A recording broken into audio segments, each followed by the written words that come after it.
Hey, welcome back. And in this video, we're going to deep dive into function declarations, function expressions, and arrow functions in JavaScript. Now, I'm sure you know the difference between all three of these things already, but actually what we're going to do this time is we're going to pull back the covers and we're going to deep dive underneath the hood and look at how it's represented at a bytecode level in the V8 engine, so that when you write a function declaration expression or an arrow function, you know exactly what's happening underneath the hood and what the differences are.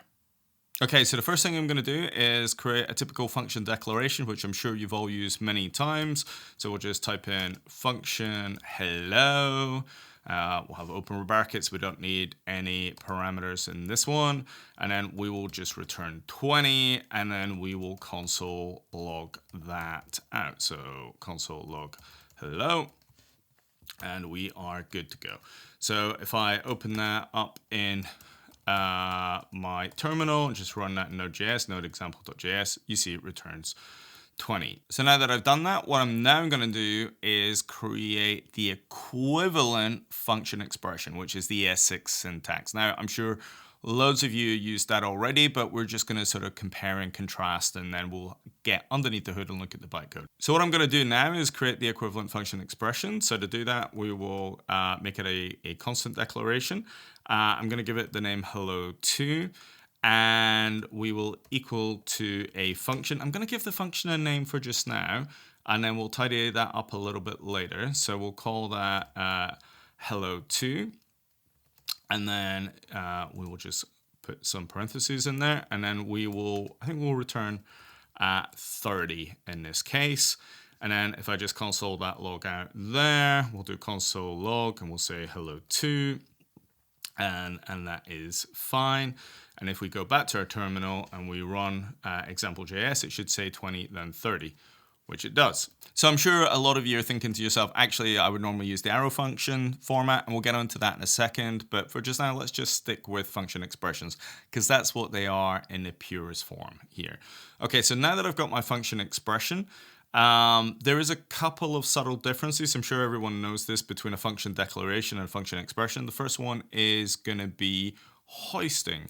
So let's take, for example, if I take this console log hello here, and then run this before my declaration. So now what I'm doing is executing my hello before I've made the declaration. And if I save that, it will work. And the reason that works is because this function gets hoisted to the top like this.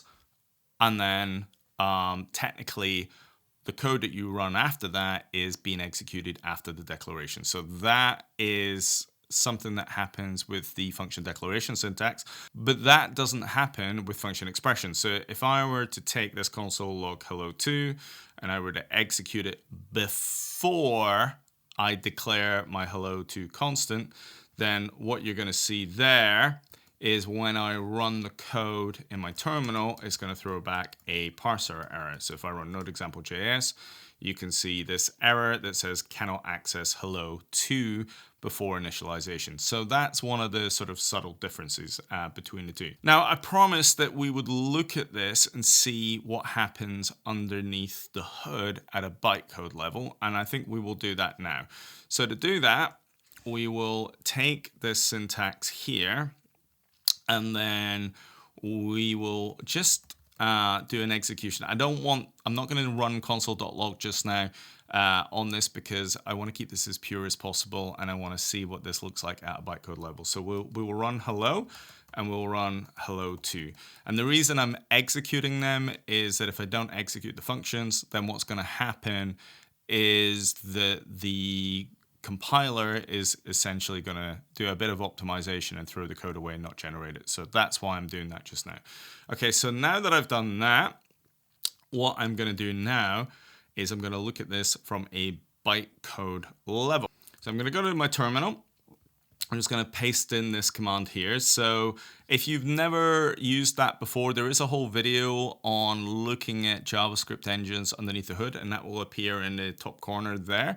But very, very quickly, if I want to access this in Node.js, then I just type in node, as I would do normally, and then I use the -- print - bytecode parameter, and then I can also filter by function. And to filter by function, I can do print - bytecode filter equals hello, and then I just put in the name of the file I want to execute with it, which is example.js. So if we come back to VS Code, what I'm expecting is that to return the bytecode for hello. So if I run that, you can see the bytecode is returned. And there's a few things I sort of want to point out in this screen. So you can see this is shared function info has come back, and then it's hello. So we have got a function called hello. You've got some shared function info. And then what you're seeing underneath the hood for the bytecode is it's basically loading into the accumulator a small integer of 20, and then it's returning whatever's in the accumulator, which in this case is 20. I have a whole video on the JavaScript engine and the accumulator. Feel free to check that out if you want a deeper dive into what all of these bytecode instructions means, but I'm not going to cover that today. Okay, so I've got my function, and actually I can run the same thing, but if I run this and then this time put in hello2, which is my function expression rather than my declaration. If we come back to VS Code for a second, you can see I named this function hello2. Let's come back to that and run that. And you can see I have a function called hello2, shared function hello2. And then pretty much I've got the exact same bytecode. The only difference is I'm running loading 30 into the accumulator rather than 20. So what I want you to understand is that when you use a function declaration or when you use a function expression at a bytecode level, the generated bytecode is the same. It's the exact same. I still have a function represented in bytecode. It generates the same bytecode. Everything happens is the same.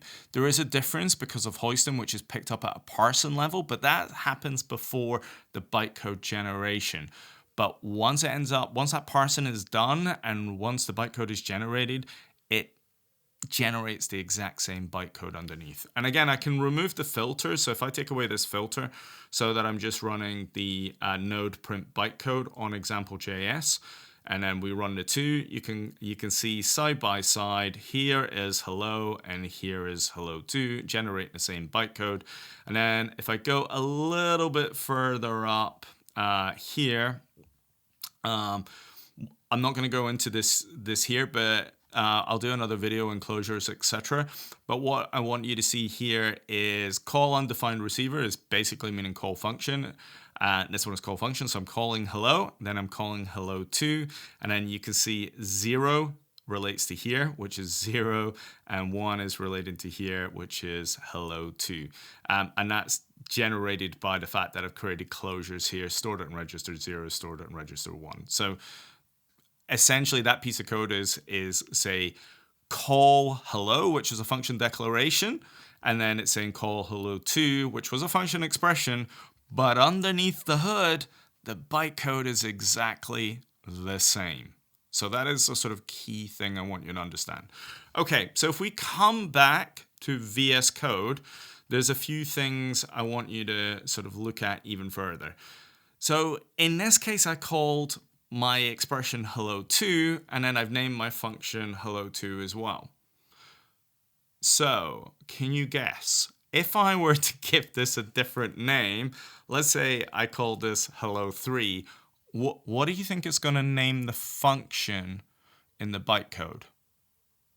Well, let's find out.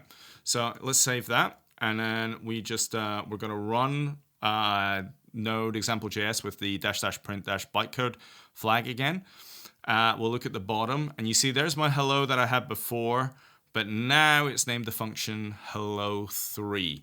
So from a generated bytecode perspective, the name is actually hello3. It's not whatever you call your expression in this case. You've named the function, and then in the back end in the bytecode, it's going to declare that function in the back end as hello3, exactly in the same way as you would do when you're calling function here. Okay, so we've looked at the generated bytecode for the functions. Let's take a quick look at the generated bytecode for the calling function. It calls undefined receiver, which means call the function, and it's got a mapping to hello and hello3. Now, from a bytecode perspective, bytecode doesn't care about variable names. What actually happens underneath the hood is every variable that you declare will be mapped to a virtual register of some sort. And you can see that. So if I took the hello2 function that we created and maybe I stored a result into a variable. So if I call, let's say, const a equals hello2, let me just delete that over here for a second. We hit save, and then we run our bytecode again. You can see my hello function as I had before, my hello3, but if I run up to the calling code, I just want you to see this for a second, that I'm going to call function 1, which is hello, call function 2, and then the result of hello3 is going to be essentially returned and put in the accumulator. And then you see the star R2 where it's going to store whatever value in the accumulator into R2. So in that case, because I created a new variable, which in this case was const a, it's assigned me a brand new register, and my register count went up from 2 to 3. And therefore, whatever got returned from the hello3 function gets stored in R2. But in this case, like the function expression, it doesn't care about the names of the variables. It's not interested at a bytecode level. Everything is essentially associated a register. And that's probably the key thing. And even when you look at this call undefined receivers, it's dealing with registers, R0, R1. So every function is essentially treated as a variable as well, because it's got an associated register.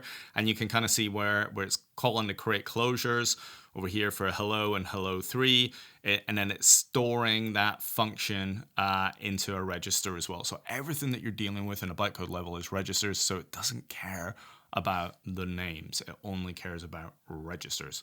So let's bring that back. Let's remove that. We'll come back to hello2. And now, we haven't got onto arrow functions yet. So what the more astute of you is probably going to point out is, well, I probably wouldn't write my code in that way, even if I wasn't using an arrow function. If I was using a function expression, then what I would probably do is not name the function. I would probably write a syntax closer to this, which is function, have your open and close parentheses, and then you would have your brackets and return 30. So that is more likely what you're going to write, and it's kind of closer to an arrow function. So what do you think's going to happen? Is it going to generate an anonymous function, or is it going to call it hello2? Well, let's find out. So let's run this again. I'll just clear my screen. We will run node print bytecode example.js. And yep, as you can see, we've got hello as we did before, but this time it's called it hello2. So there is a key thing I want you to realize, that underneath the hood, what it's actually doing is, because you haven't named the function explicitly, it is inferring the name of the function and calling it whatever the name of your variable or constant in this case is going to be. So in this case, I name my constant hello2, and therefore it's inferred that name when it's generated the bytecode. And again, I've done this as a const, but the exact same would ring true as if I did a let.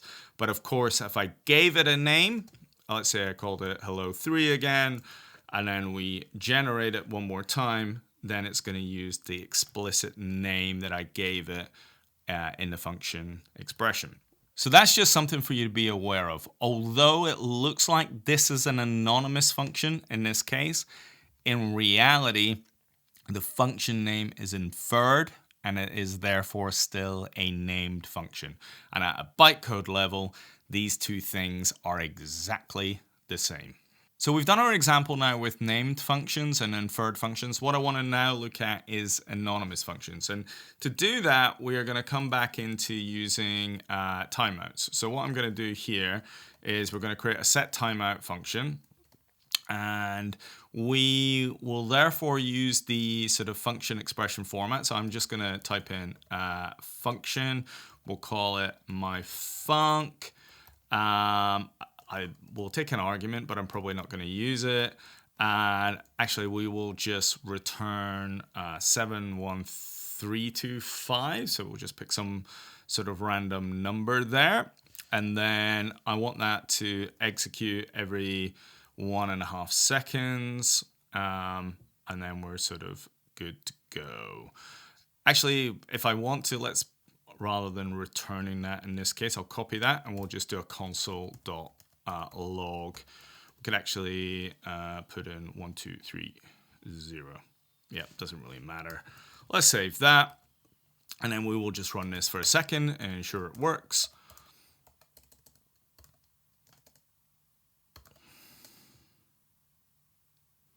And as you can see in the screen, it's returned that 1230.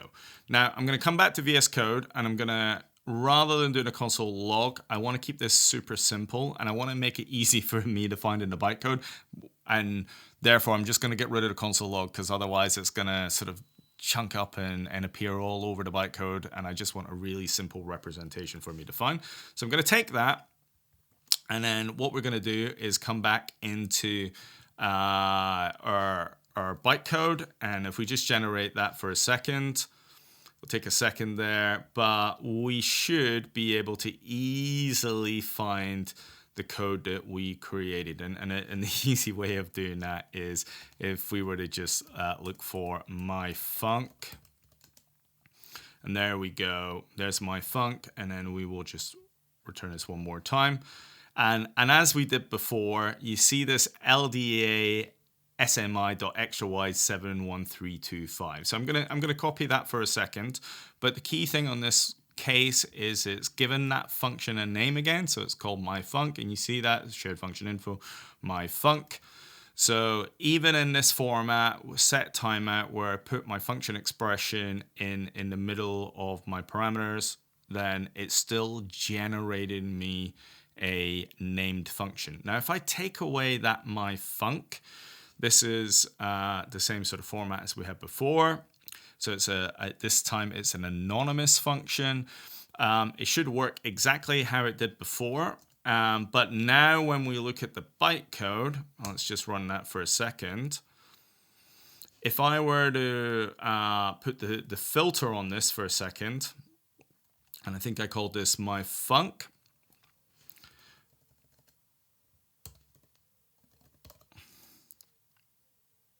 You see it can't find anything. So we know it's an anonymous function. It can't find the named myfunc. But if I were to run this and then let's search for, I think it was 71325. That's the older version. There, if we look here, you can see generated bytecode for function, shared function info, and there's my 71325. And as you can see, it's not got a name. And then if we just want to make sure that we haven't got the old code getting in the way, let's do that again. And then this time we will search for 71326. So let's change that to 6. And there we go. There's my function. And as you see, it's got no name associated with that. But if I come back and then add my func to this again, do that one more time. And then we do a search for 71326. It's going to find the older version first. And there you go, my func. And again, if I now run with the print bytecode filter and put in the function name, my func, then it's going to return the generated function. So that's kind of how anonymous functions work. And this is probably a more realistic scenario of how you are going to use sort of a function expressions. And this sort of leads us into the discussion about arrow functions. So there we go. In this particular example, unlike earlier, there is nothing that can be inferred about the name, right? There's no expressions, there's no constants. So in this particular case, because I haven't given the function a name, it can't infer it in any way, shape, or form. So it will generate a genuinely anonymous function in this particular case. So that is how that works, and you can kind of see the difference. Now that we understand the difference between function declarations and function expressions, let's move on to arrow functions. And again, there's some subtleties around this. Now, this is probably a perfect example of when to use arrow functions, because this is quite nasty looking code, right? So I've got set timeout. And because I don't want to go into the hassle, I could declare a function up here. I could do it as a function declaration or expression, but it all gets kind of painful and it makes my code look messy. And all I'm really wanting this to do is return this number. So this is where a function expression is probably a little bit overkill for this scenario because it makes my code look a little bit unreadable. And this is where I could use an arrow function instead. So what does an arrow function look like? Well, I'm sure all of you know what it is already, but the quick version of this is an arrow function just means that you can remove the function, and then you're left with the brackets, and in this case arg, and all I need to do is put an arrow, so that's the equals and the greater than symbol, which forms the arrow, and I now have my arrow function there. So just to do that again, if I want to take something from an arrow function and bring it back into being a function expression, then all I need to do is remove that arrow, put function at the beginning, and again, we're back to being a function expression, right? So to take a function expression, turn it into an arrow function, you remove the function. Let's clean that up. And then we can put an arrow in between. Cool. And now that's a little bit cleaner and that kind of works. But because in this particular case, I'm running one line of code, I can shorten it even further. Now, to be clear, if I wanted to run multiple lines of code, if I was going to go const a equals blah, and then I was going to do, I don't know, console.log arg, for example, then I would still need these brackets here like that. So this is actually runnable code. If I go back to my terminal for a second and I just run example.js, it's going to return undefined because actually I haven't passed through an argument. So let's do that. So I could pass in hello and then run that again. And it comes back with hello. So runnable piece of code.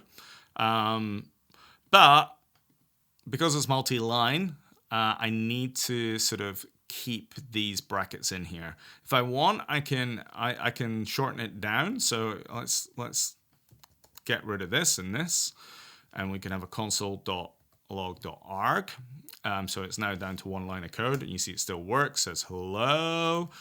But because it's one line of code, I can remove these brackets, and then I can bring this into one line of code, which is kind of cool. So if I run that again, still works. So that is an arrow function in that sense. Now what I'm going to do here is I can shorten it down even further. So I'm going to come back and put that return value in there. So now it's going to come up with a squiggly line. And the reason it's coming up with that squiggly line is that with an arrow function, I don't need to put return when I'm doing it as a single line. You know, when I'm in the brackets, I do. So if I sort of come back to my brackety scenario for a second,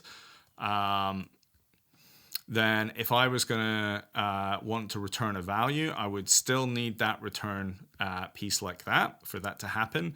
But in this case, and actually we could just return arg rather than 7132 whatever, and then just run a node. It's not going to come up with anything because I haven't done a console log, but it doesn't need, it needs to have that return in this case. But if I get rid of this, let's get rid of these brackets again. Let's get rid of the semicolon.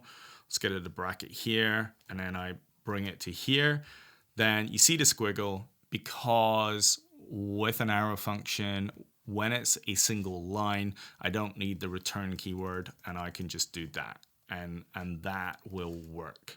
So if I return that, you're going to see basically it returns nothing, which you would expect, because I'm not doing anything with it. But again, if I could also put a console.log here, and then it's back to saying hello again. So next thing I'm going to do is I can break it down a little bit further as well. So in this case, because I'm not using the arg function at all, I can just remove that, and that leaves me with these empty brackets.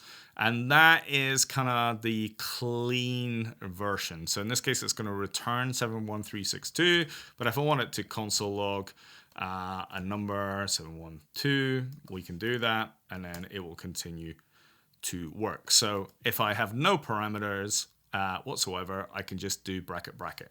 The other thing I can do is I can do this sort of underscore symbol, and that is the equivalent of bracket bracket for when I have no parameters, and you see that that continues to work.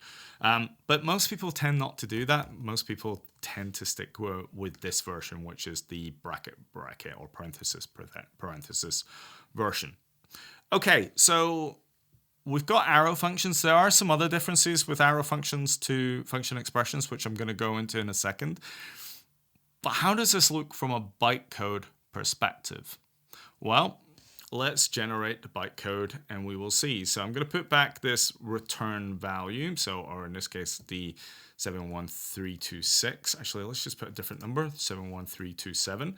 And then we're going to look at the bytecode associated with that. So I'm going to run my node example.js, but this time I'm going to print out the bytecode. So let's scroll up a little bit here. So now that the bytecode is generated, let's just search for that number because it's going to be difficult to find it. There it is. You can see it's loading into the accumulator, the small integer 71327. And what has it actually done? It's done exactly what it did before. It's just generated me a function.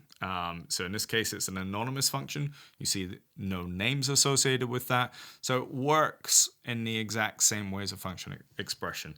So this is a pretty kind of neat way of doing that. It looks cleaner. It's much cleaner code. I can bring it down to one line. It doesn't have all that func junk all over my code. So it's just nice and clean, and it results in pretty much the same code, or exactly the same code in this case.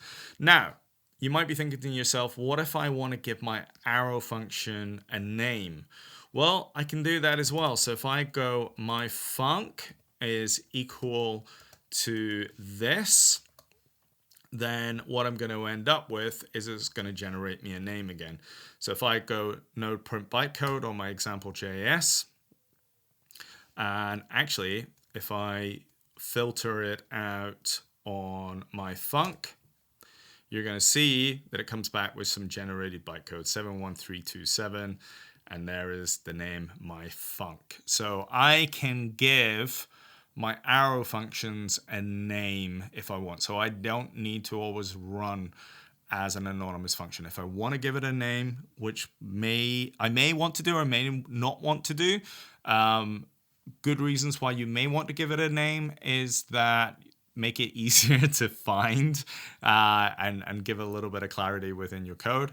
Reasons you might not want to give it a name is you may, if you're developing modules, etc., or you're developing code to be reused by others, you might not want to have name clashes. So therefore, that would be a good reason not to give it a name. But it's really up to you what you want to do in those cases. Now, what do I mean about name clashes? Well, I want you to think about this for a second.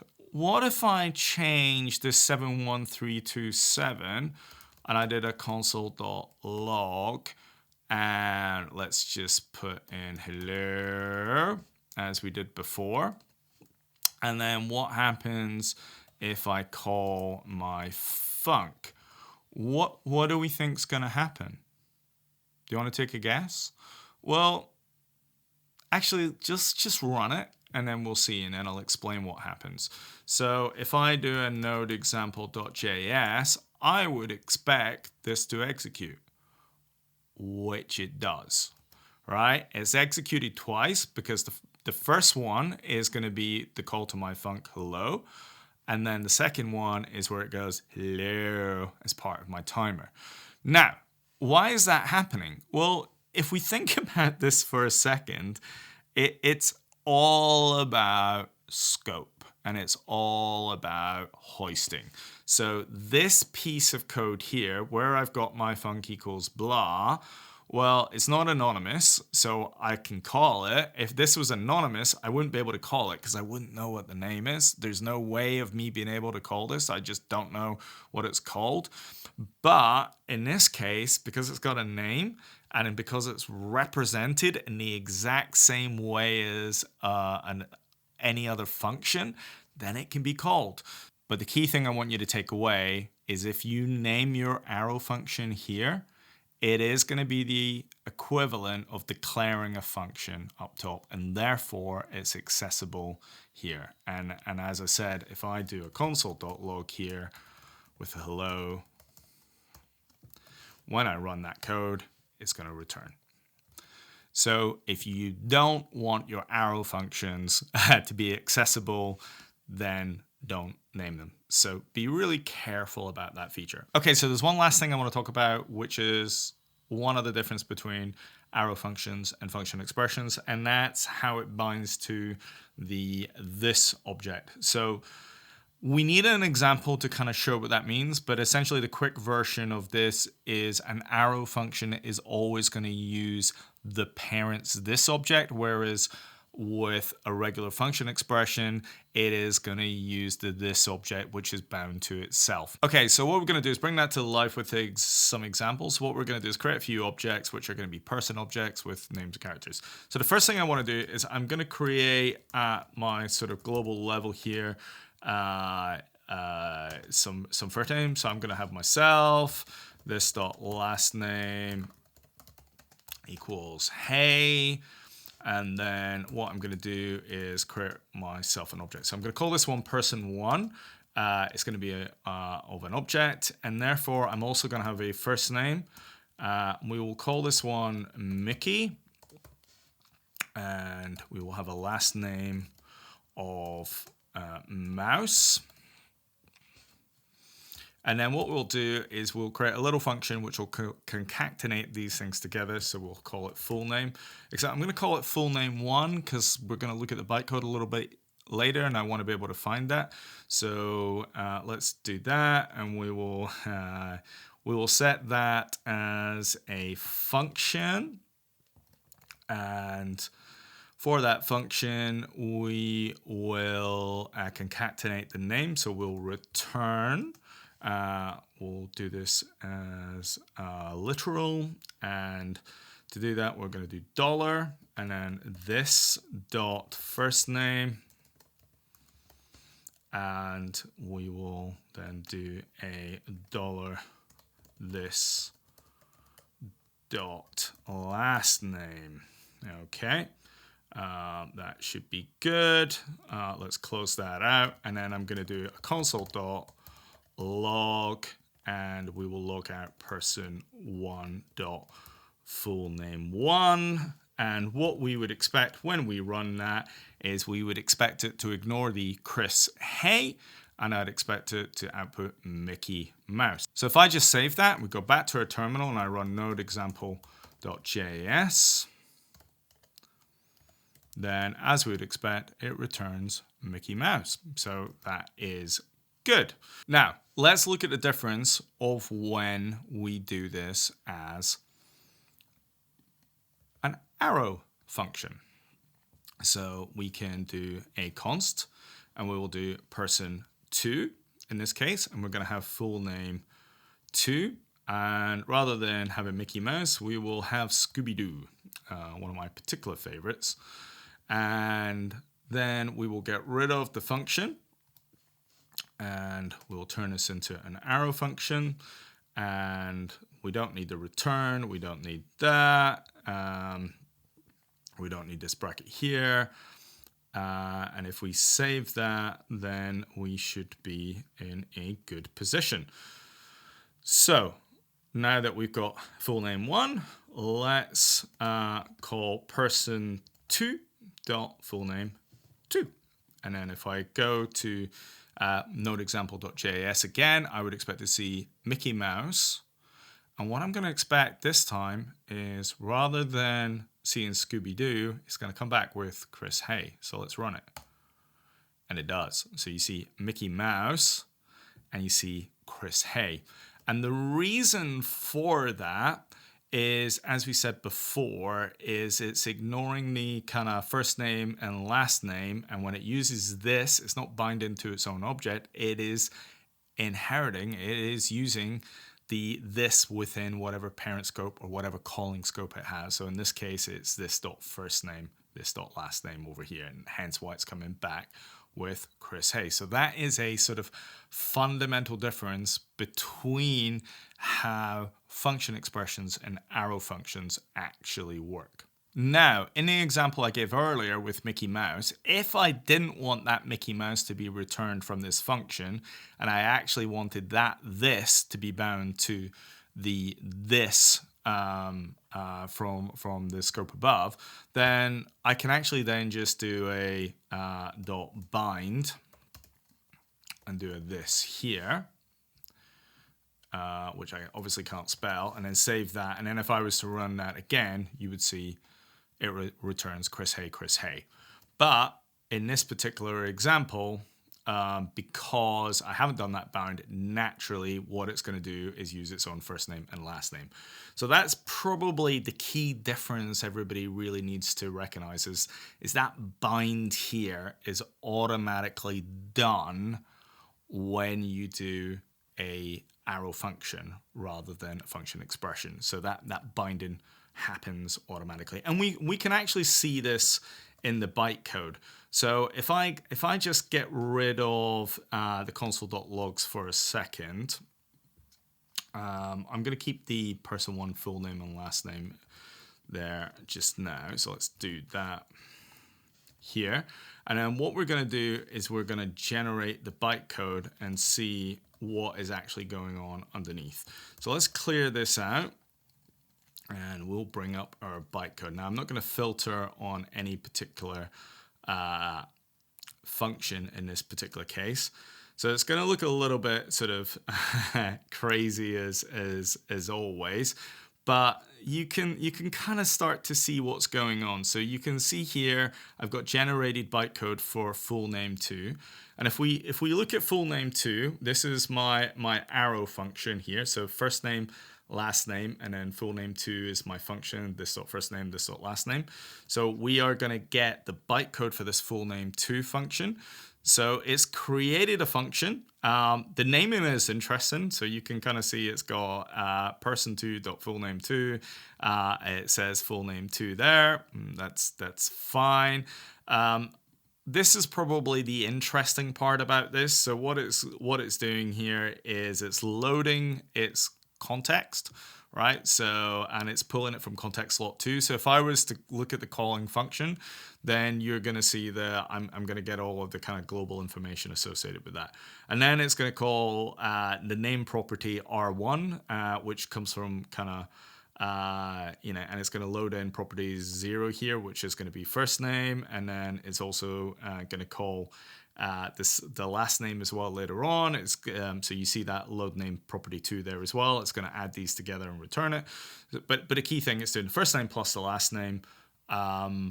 But the big thing that it's doing is it's using the current context slots there.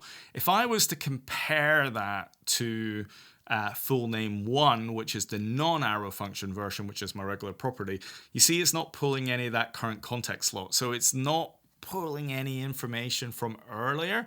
All it is doing is using its own property. So you see that load name property, and then interestingly enough, it's using the keyword this. So it's this, and then it's first name, and then it's last name there. So there's a bit of a difference there to be aware of, but the bytecode is fundamentally different.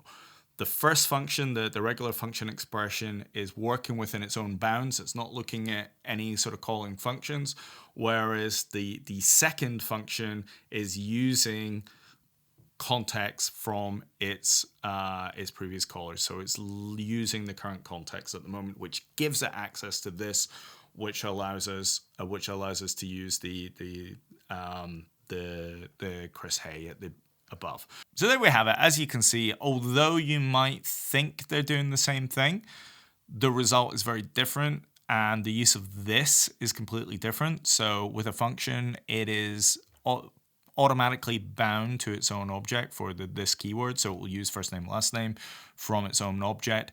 But if you're using an arrow function, then it's going to use the this from the calling function. So in this case, it was pulling first name and last name, which was kind of from the this scope of my global there. So it's just a real subtlety to be aware of. But again, when we looked at the bytecode underneath, the bytecode that was generated is completely different. One set of bytecode is looking at the this property, and then the other set of bytecode is just doing a load property. So completely different set of bytecode. So although they look similar, they're actually quite different underneath. Anyway, this has been my deep dive of function declarations versus expressions versus arrow functions. It's been quite a deep dive. I'm sure you've got a lot from that. Key thing I would sort of say there is just be aware of your usage, right? So for regular usage, such as declaring functions, then the major difference is essentially going to be hoisting as such. Obviously, when you're getting into scenarios with objects, then you get some subtleties with the use of this keyword, so be aware of that. But again, stylistically, it's kind of your choice of whether you want to be using arrow function kind of type syntax when you're declaring your functions and use function expressions there, or whether you want to stick with just using regular old function declarations that you used before. Stylistically, it's kind of up to you, but at least you now know deep dive under the hood what is actually occurring. Hopefully this was useful to you, and if so, we'll speak soon in the next video. Thanks, bye.